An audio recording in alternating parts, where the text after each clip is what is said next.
the sterile white walls of the Veltar Rehabilitation Center reflected the artificial light as Kong Ho adjusted his prosthetic arm for the 100th time that day. The metal fingers clicked against each other with a soft mechanical sound that never stopped bothering him.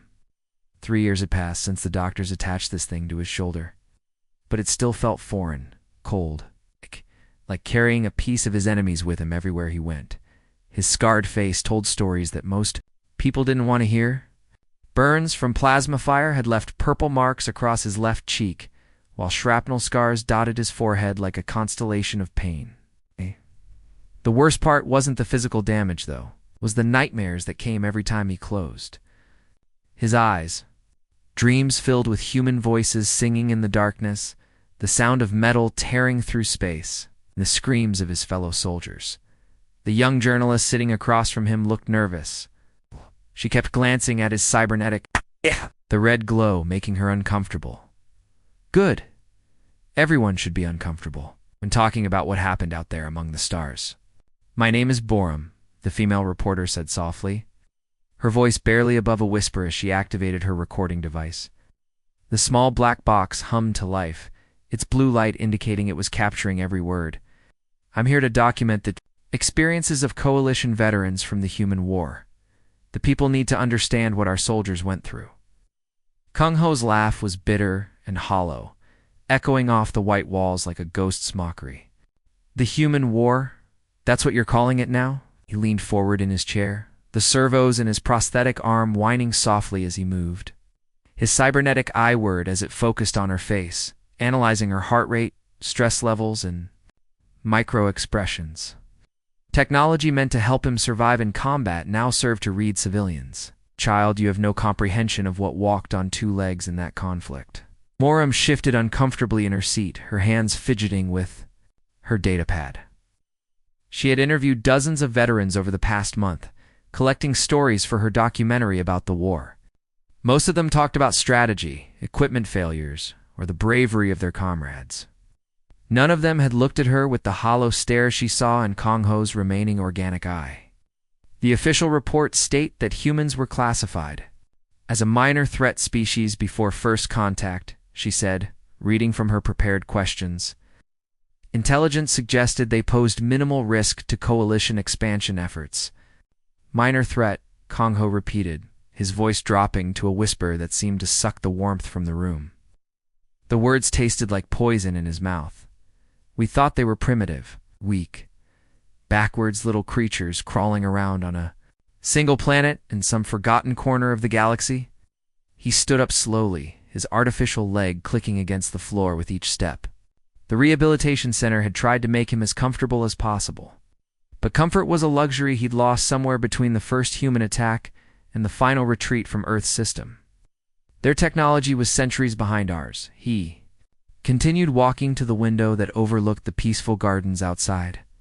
Purple leaf trees swayed in the artificial breeze, while small maintenance robots tended to the flowers. Everything was so calm, so orderly, nothing like the chaos that humans brought wherever they went. We had energy shields that could deflect asteroid impacts, quantum communicators that could send messages across entire star systems instantly, plasma weapons that could melt through the hull of a dreadnought like it was made of paper. He turned back to face Barum, his cybernetic eye casting a red glow across his scarred features. "We could travel between stars in days while they were still using chemical rockets to reach their own moon." Borum scribbled notes on her datapad, trying to capture not just his words, but the way he said them. There was something in his voice, a tremor that suggested deeper trauma than anyone had documented before.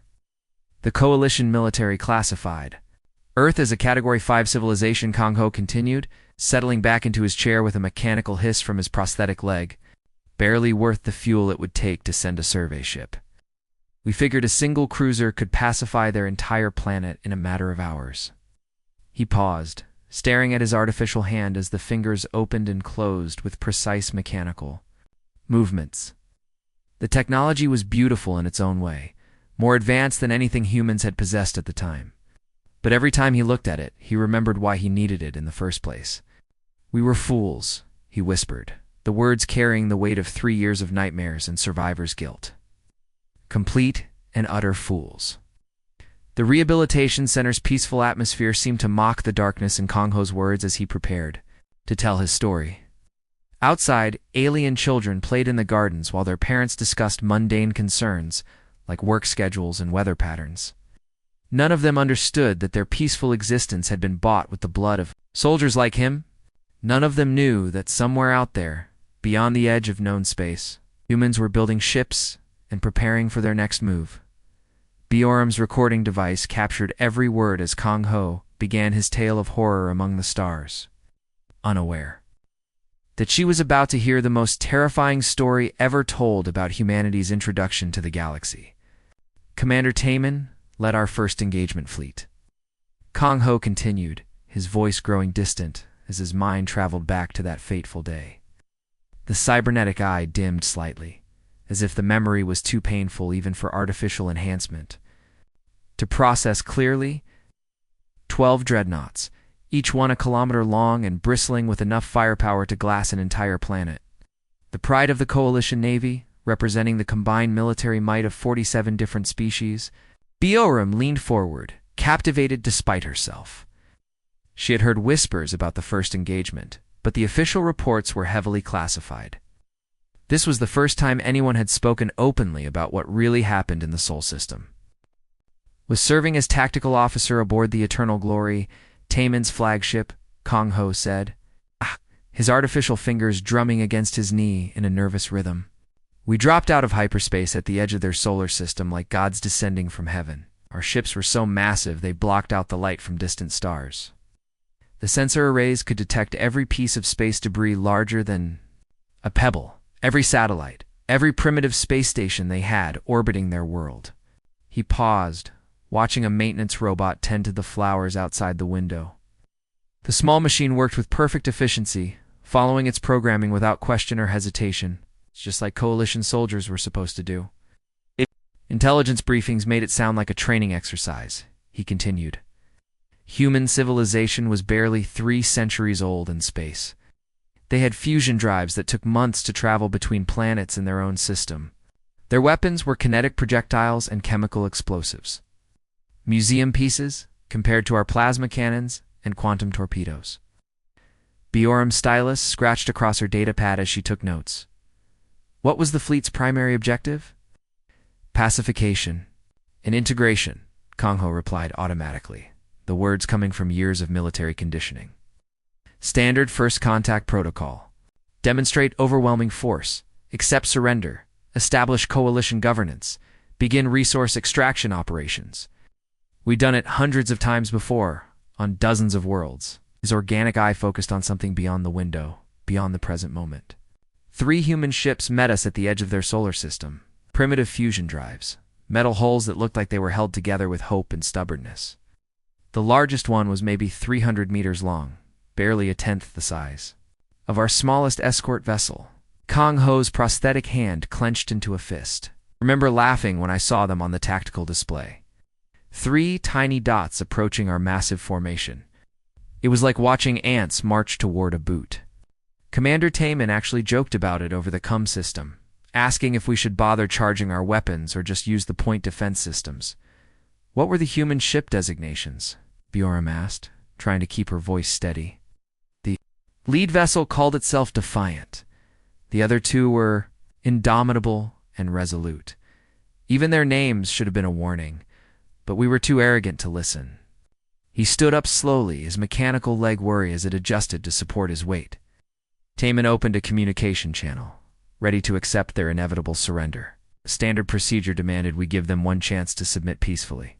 Kong Ho walked to the window, his reflection ghost-like in the transparent aluminum. The human commander appeared on our main screen, female with short dark hair and scars on her face. She looked tired, like she hadn't slept in days, but her eyes... He shuddered.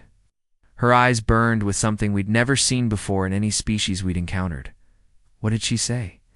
She smiled at us. Actually smiled. Then she said, and I'll never forget these words. This is Captain Sarah, Chen of the Terran Defense Force.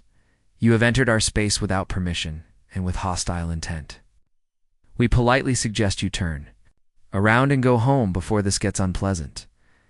Borum felt a chill despite the warm air in the rehabilitation center.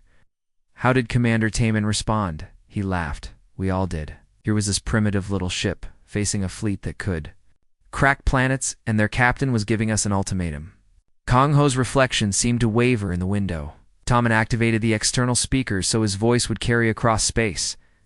He told her that resistance was futile, that humanity would be absorbed into the coalition whether they liked it or not. What happened then? They sang. The word hung in the air like a curse, heavy with implications that Borum couldn't quite grasp. These humans, facing impossible odds against superior technology, began broadcasting music across all frequencies. Not just the military channels, but every communication band they could access.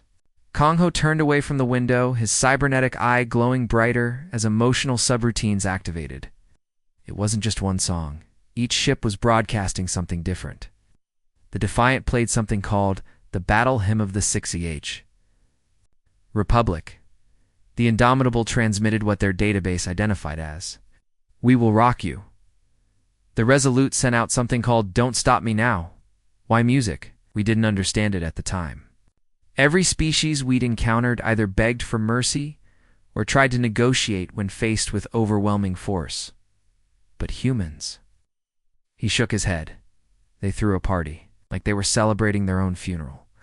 Borum watched as Kong Ho began, pacing, his artificial leg clicking against the floor with each step.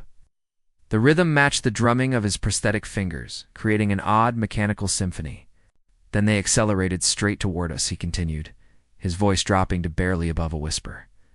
Not trying to escape, not attempting evasive maneuvers, just pointed their ships at our formation and pushed their engines to maximum power. Surely. Your weapons could have stopped them easily. That's what we thought. Commander Taman ordered the forward batteries to fire warning shots, trying to make them see reason. Plasma bolts the size of buildings streaked across space, close enough to their holes to fry their electronics. But they kept coming, kept singing. Joe stopped pacing and gripped the back of his chair. The lead ship, the Defiant, took hit. After a hit from our plasma batteries, we could see atmosphere venting from dozens of hole breaches. Pieces of their ship were breaking off and tumbling through space. Half their crew must have been dead or dying from decompression and radiation. His voice cracked slightly, but they kept coming, kept singing that damned song. The music never stopped, not even when we could see explosions inside their ship through the holes in their hull. Borum realized she was holding her breath. What did Commander Taman do? He panicked, started thinking it was some sort of trap, that maybe humans had hidden weapons we couldn't detect. He ordered the fleet to begin withdrawal procedures, but it was too late. Kong Ho's organic eye stared at nothing. The Defiant was already too close, moving too fast. Captain Chen's face appeared on our screens one last time. She was bleeding from a head wound, and smoke was filling her bridge, but she was still smiling. What did she say? She said, "See you in hell, it's alien scum." Then she cut the transmission and rammed straight into our flagship while her crew was still singing that damned song. Borum felt a chill run down her spine. They committed suicide. Suicide. Turned back to her, his artificial eye glowing red with intensity. No, child, they committed murder. The explosion, when the Defiant hit our flagship, was like a miniature star going nova. The antimatter in their reactor combined with our quantum core and created a blast that could be seen from 3 star systems away. His hands trembled as he continued. The explosion crippled 2 of our dreadnoughts and killed 3,000. Coalition soldiers instantly. Remaining human ships pressed their attack, somehow managing to damage 4 more of our vessels before we could organize a proper response. 12 dreadnoughts against 3 primitive ships, and somehow, impossibly, we were forced to retreat.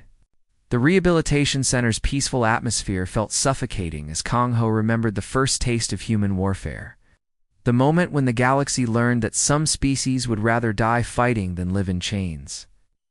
After the first engagement, High Command reassigned me to the Ground Assault Division under General Hyan Wu. Kong Ho continued, settling back into his chair with a mechanical whir from his prosthetic leg. The artificial limb never quite fit right. constantly reminding him of what he'd lost on a frozen rock orbiting a dying star. We thought ship-to-ship combat was where humans showed their madness. We hadn't yet experienced their ground warfare. Borum noticed how the veteran's remaining organic hand clenched and unclenched unconsciously, fingers forming fists that would never again hold a plasma rifle.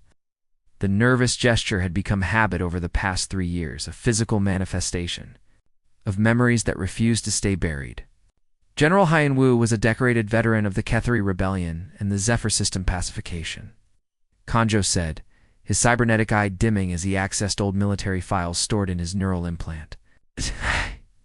He'd put down 17 different insurgencies across the galaxy without losing a single major engagement. The Coalition considered him their best ground commander. The rehabilitation center's soft lighting seemed to flicker as Kang Ho's voice took on a harder edge. He assembled the largest invasion force in Coalition history, 2 million soldiers, from 40 different species, supported by atmospheric processors, orbital bombardment platforms, and enough firepower to level continents. We called it Operation Cleansing Dawn. Borum's stylus paused over her datapad. What was the primary target? Mining Station Omega-7, humanity's largest off-world facility, orbiting their 4th planet. Kang Ho's organic eye stared at the ceiling, seeing something far beyond the white tiles. Intelligence indicated it housed nearly 50,000 human, civilians, and maybe 1,000 military personnel. The station extracted rare minerals from the asteroid belt, nothing strategically important by Coalition standards. He stood up slowly, his artificial joints protesting with soft mechanical sounds. We expected token resistance followed by quick surrender. Standard protocol was to secure the facility within 72 hours, relocate the population to processing centers, and begin resource extraction operations. The siege of Mining Station Omega-7 lasted for months. Kang Ho continued, walking to the window where alien children played in gardens that had never known war. We had the humans surrounded, cut off from supplies and reinforcements. Our blockade intercepted every supply ship they sent. Standard siege protocols suggested they would surrender within weeks. His prosthetic hand pressed against the transparent aluminum, leaving condensation marks from the artificial skin. The first month went according to plan. We established siege positions on 17 different asteroids, set up bombardment platforms, and began systematic destruction of their outer defenses. The humans responded with standard military tactics, nothing we hadn't seen from dozens of other species. Borum leaned forward, sensing the shift in his tone. When did things change? Week 6, Kang Ho said, his voice growing hollow like an echo from an empty tomb. Our supply drones started disappearing. Not shot down, just gone. We found the wreckage days later, scattered across space in pieces too small to identify. The humans had somehow turned debris into weapons, using their mining equipment to launch chunks of metal at our supply lines. He turned back to face her, the red glow of his cybernetic eye casting shadows across his scarred features. Then they started launching other things. At first, we thought it was just more debris. Large objects on ballistic trajectories moving slowly enough that our point defense systems could intercept them easily. What were they launching? They're dead. The words hung in the air like a physical presence, heavy with implications that made Bjorn's stomach churn. Frozen corpses fitted with crude explosives and proximity sensors. They turned their fallen comrades into weapons, launching them from magnetic catapults built into the station's mining equipment. Kang Ho began pacing again, his artificial leg clicking against the floor in a rhythm that matched his accelerated heartbeat. The first one hit supply platform Delta 7. We thought it was an accident. It's just a piece of wreckage that got through our defenses. But when the explosion tore through the platform's hull, we found biological remains mixed with the shrapnel. Used their own people as ammunition? It got worse. Much worse. His voice cracked like breaking glass. The humans had somehow preserved their dead in the station's cryogenic storage. They fitted each corpse with motion sensors, timing devices, and enough explosive to punch through Coalition armor. But that wasn't the worst part. Bjorn felt sick to her stomach, but couldn't stop listening. What was the worst part? The singing. Always that damned singing. Kang Ho stopped pacing and gripped the back of his chair so hard the metal frame groaned. Every time they launched one of their dead, they broadcast music across all frequencies. The same songs from their first engagement played over and over while frozen corpses tumbled through space toward our positions. Ow. The rehabilitation center's peaceful atmosphere felt suffocating as memories flooded back. The psychological impact was devastating. Coalition soldiers aren't trained to fight enemies who weaponize their own dead. We started seeing human corpses in our sleep, hearing their music in the silence between heartbeats. How did General Hyan-Woo respond? He ordered full orbital bombardment of the station's outer sections, trying to destroy their launch platforms. But the humans had built their defenses deep into the asteroid's core. Every time we destroyed one launcher, they built 2 more using salvaged materials from our own attacks. Kang Ho's organic eye focused on Bioram with frightening intensity. They were learning from us, adapting our tactics faster than we could change them. The breakthrough came in month 3, when Special Forces managed to infiltrate one of the station's outer habitats.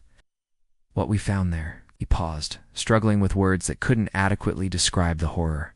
They had booby-trapped. They're wounded. Medical supplies rigged to explode. Food caches that released toxic gas when opened. Even their children's toys were weapons waiting to kill anyone who showed mercy. Bjorn's recording device captured the tremor in his voice as he continued. My squad leader Dong Hyan was killed trying to help a wounded human soldier. The human was maybe 18 years old, bleeding from shrapnel wounds, calling for his mother in their primitive language. Dong Han had served for 20 years. Survived campaigns across the galaxy, but he couldn't ignore someone who needed help. The veteran's hands trembled as he relived the moment. The human looked him in the eye and smiled. Actually smiled. Then he whispered something in their language before triggering the explosive vest hidden under his shirt. The blast killed Dong Hyan instantly and wounded 6 other soldiers. What did the human say? We had it translated later. He said, "Welcome to hell." Kang Ho's cybernetic eye glowed brighter as emotional subroutines activated. That's when we understood that humans don't just fight to win. They fight to make victory cost more than defeat.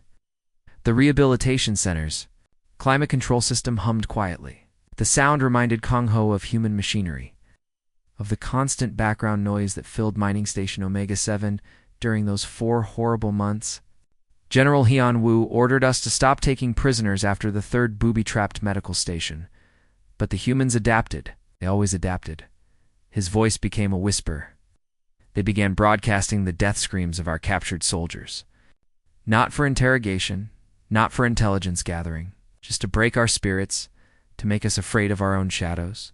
They captured coalition soldiers, snatch and grab raids using the mining tunnels. They'd take 1 or 2 soldiers at a time, drag them into the asteroid's core where we couldn't follow. Then they'd broadcast the interrogations on all frequencies, so every coalition soldier could hear their comrades begging for death. Bjorn realized she was shaking. The recording device in her hands felt impossibly heavy as it captured every word of the nightmare that followed humanity's first contact with the galaxy. Outside the window, alien children continued playing their innocent games, unaware that their peaceful existence had been built on the graves of soldiers who learned too late what humans were capable of when cornered. The coalition committed everything to the assault on Earth, Kang Ho said, his voice barely above a whisper as his cybernetic eye dimmed to almost nothing. The memory processors in his artificial implants struggled to replay the events without triggering another panic attack. Admiral Soyoung commanded over 200 warships. Every dreadnought, every battlecruiser, every support vessel we could pull from across the galaxy, the largest armada in coalition history. Bjorn noticed how quiet the rehabilitation center had become, as if the building itself was listening to the tale of galactic horror unfolding before her. Even the maintenance robots had stopped their gentle humming, creating an eerie silence that pressed against her eardrums. I was transferred to the assault carrier. Retribution after recovering from my injuries at Mining Station Omega-7, Kang Ho continued, his prosthetic fingers tracing patterns on the chair's armrest. Admiral So Young hand-picked survivors from previous human encounters, thinking our experience would be valuable in the final push. We were the Coalition's best and brightest, veterans of 100 campaigns across 40 star systems. He stood up slowly, his mechanical leg worry as hydraulics adjusted to support his weight. The fleet assembled at Proxima Centauri, humanity's nearest neighbor. 200 ships stretching from horizon to horizon, their hulls gleaming like metal stars against the void. Dreadnoughts the size of cities, each one carrying enough firepower to crack a moon in half. Bahram felt goosebumps rising on her arms despite the warm temperature. What was the battle plan? Complete extermination, Kong Ho said matter-of-factly, as if discussing the weather. High Command had decided that humans were too dangerous to integrate into Coalition society. The official designation was planetary sterilization with extreme prejudice. We were going to turn Earth into a radioactive wasteland and be done with it. His organic eye focused on something beyond the window, beyond the present moment. Approach to the Sol system took 18 days through hyperspace. Admiral So-Young held briefings every morning, showing us tactical displays of Earth's defenses. Satellite networks, orbital platforms, maybe 50 warships scattered throughout their solar system. Earth looked defenseless compared to our massive fleet, he continued, walking to the window where alien children played games of war with toy soldiers. A handful of human ships, some orbital platforms, nothing that could threaten a fleet of our size. Our largest vessel was barely 300 meters long, while our smallest escort ships were twice that size. Kong Ho laughed bitterly, the sound echoing off the white walls like a death rattle. We should have known better by then. Every engagement with humans had taught us the same lesson, but we were too arrogant to learn from it. What lesson? Never underestimate a species that sings while it dies. His prosthetic hand pressed against the transparent aluminum, leaving condensation marks from artificial skin. Admiral So-Young deployed the fleet in standard formation as we approached. Earth battle groups spread across millions of cubic kilometers. Overlapping fields of fire, quantum communication networks linking every ship to Central Command. Bjorn's stylus scratched across her datapad as she tried to capture every detail. How did the humans respond? At first they did nothing. Aggressive maneuvers, no weapons charging, no attempt to flee. Their ships held position around Earth like a protective shell, broadcasting the same musical transmissions we'd heard before. Admiral So-Young actually commented that they seemed to be welcoming us with a funeral dirge. Kung Ho turned away from the window, his cybernetic eye glowing brighter as emotional subroutines activated. Then we crossed the orbit of their outermost planet, and everything changed. They had turned their entire solar system into a weapon. Do you mean every satellite, every piece of space debris, every defunct station had been rigged with explosives and crude propulsion systems? The veteran's voice grew hollow as he relived the nightmare. As we approached, they began detonating everything. Not random explosions, but coordinated strikes designed to create maximum chaos. His hands trembled as he continued. Imagine a debris field traveling at 17,000 kilometers per hour, filled with shrapnel designed specifically to penetrate Coalition hull armor. Chunks of metal and plastic and frozen atmosphere, all moving at velocities that turned them into armor-piercing projectiles. Bjorn felt sick imagining the scene. How much damage did it cause? Admiral So-Young lost 30 ships in the first wave alone. The debris cloud overwhelmed our point defense systems, tearing through holes like they were made of paper instead of quantum-reinforced titanium. Kong Ho's prosthetic leg clicked against the floor as he began pacing. But that was just the opening move. Hidden mass drivers on their moon and Mars began firing projectiles at near-light speed, continued, his voice becoming mechanical as he accessed recorded memories from his neural implant. To 90% of light speed, carrying more kinetic energy than our largest antimatter warheads. The Rehabilitation Center's climate control system hummed softly, but the sound reminded Kong Ho of human machinery, of the constant background noise that filled their ships during those final desperate hours. We detected the energy signatures. Seconds before impact, he whispered, his organic eyes staring at nothing. Massive electromagnetic pulses from their railguns, followed by relativistic projectiles that our sensors could barely track. My ship, the Retribution, took a direct hit from a piece of iron the size of a building. His prosthetic hand clenched into a fist. 80% casualties. In an instant, the ship's artificial gravity failed. Life support systems went offline. An emergency bulkhead sealed automatically to prevent total atmospheric loss. Bioram felt tears streaming down her face as she imagined thousands of Coalition soldiers dying in the cold vacuum of space. How did anyone survive? Luck. Pure, stupid luck. Kong Ho's cybernetic eye flickered as he accessed damage reports. From that terrible day, I was in the ship's medical bay when the projectile hit, getting treatment for radiation exposure from mining station. Omega-7. The blast sealed me in an emergency pod that ejected automatically when the ship's computer detected catastrophic hull breach. The humans fought like they had nothing to lose because they didn't, he continued, settling back into his chair with a mechanical sigh. They sacrificed their own infrastructure, their own orbital colonies, everything they had built in space, over 3 centuries, just to kill us. Space stations that housed millions of civilians became kinetic weapons. Asteroid mining facilities turned into missile batteries. The weight of his words settled over the room like a shroud as Bioram struggled to comprehend the scale of destruction. What happened to Admiral Soyoung's flagship, the Eternal Dominance, lasted longer than most. The humans seemed to recognize it as the command vessel and concentrated their fire accordingly. Railgun projectiles, debris clouds, even ramming.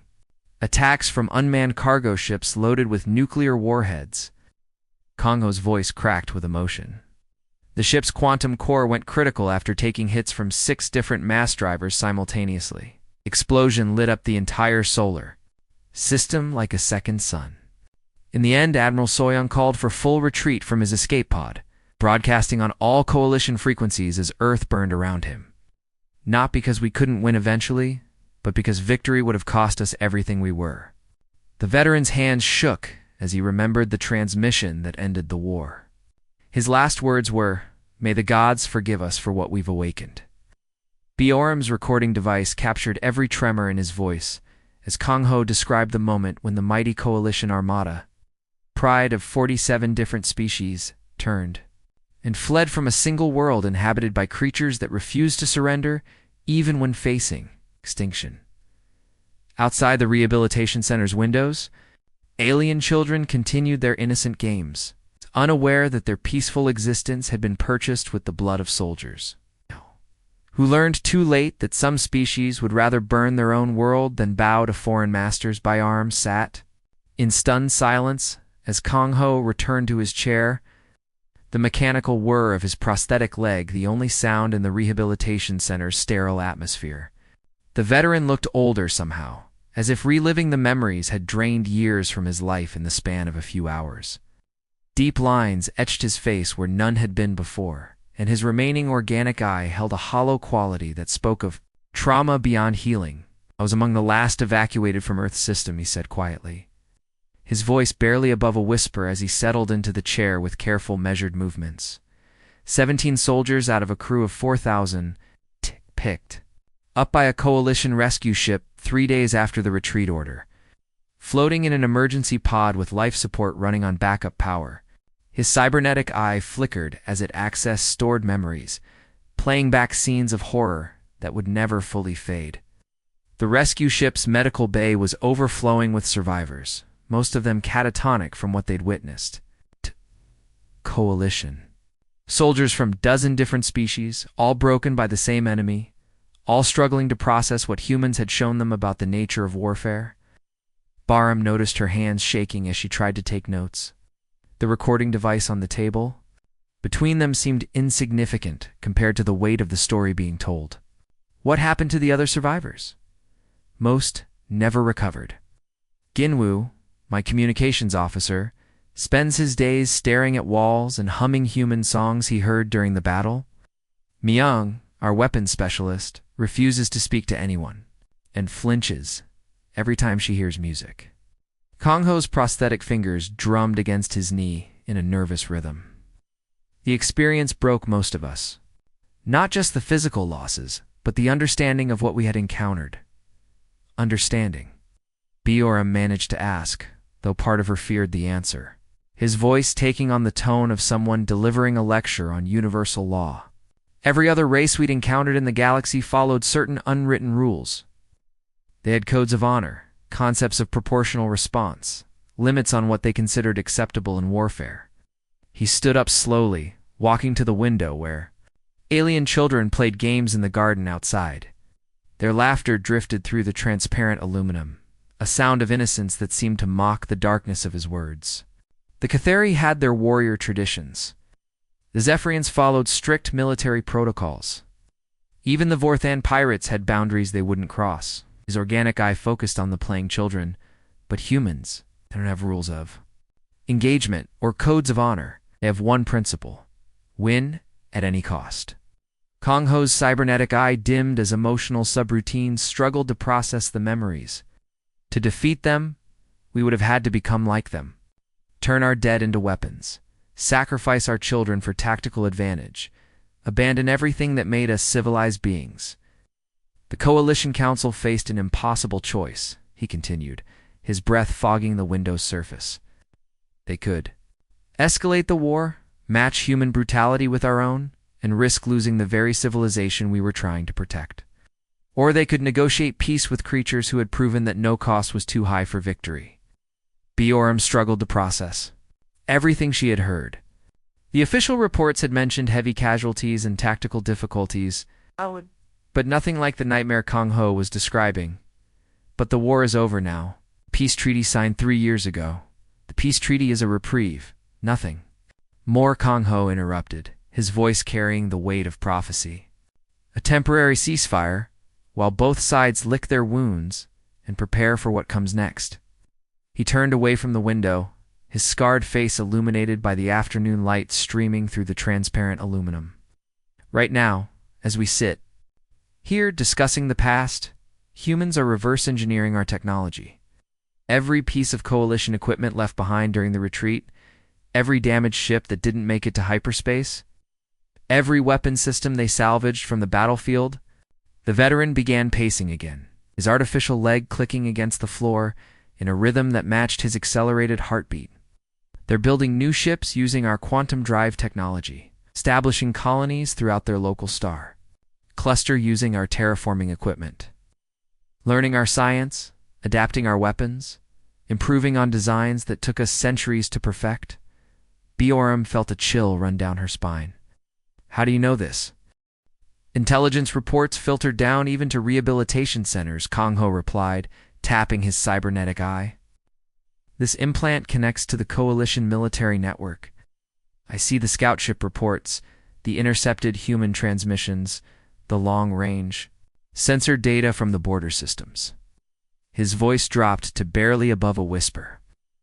3 years ago, humanity had maybe 100 ships capable of interstellar travel. Today they have over 1,000. And these aren't the primitive fusion-powered vessels we faced during the war. They're using our own technology against us, building ships that can match Coalition vessels in speed and firepower. The rehabilitation center's climate control system hummed softly. But to Kong Ho, it sounded like human machinery, like the constant background noise of enemy ships preparing for battle.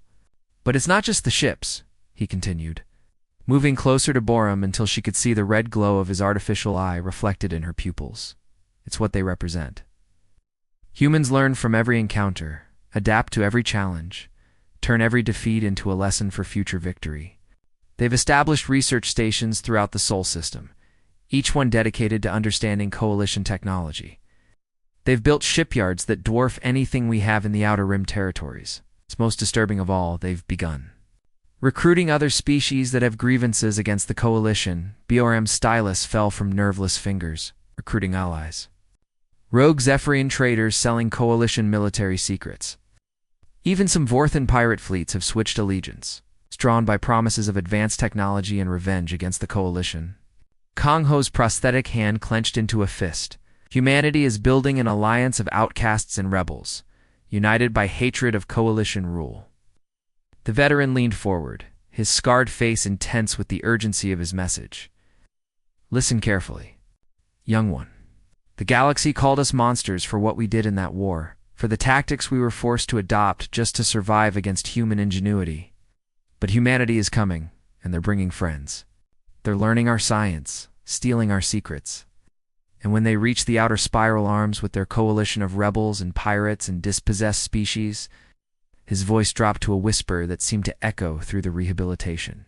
Centers halls like a ghost's warning. Then the galaxy will truly understand what terror means. Mark my words, the species that turned their own dead into weapons and sang while ramming dreadnoughts will not remain confined to one small system forever.